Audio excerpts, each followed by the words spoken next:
A common mistake that people make is to think that capability is training.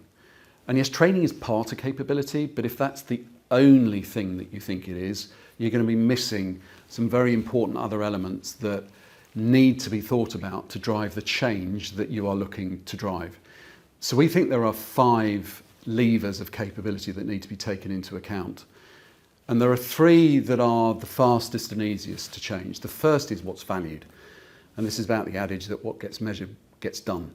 So if you, for example, are looking to drive a more brand-orientated culture and what the organisation values is volume growth, that's going to be a really difficult challenge until you get an equity measure in or you get value as part of the metrics that are being looked at.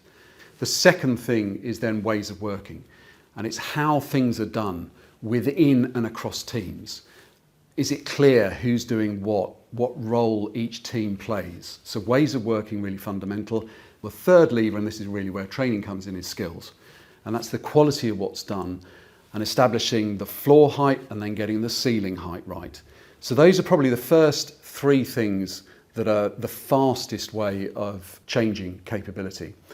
There are 2 more levers and they're slower to change and more difficult. One is resources, and that's the people, the best practice tools, the platform, the data, the cash to get things done.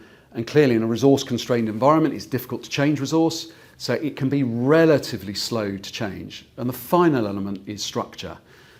And as most know, structural changes, slow, difficult, and you can make pretty much anything work with any structure if you've got what's valued right, the ways of working right, and the skills right.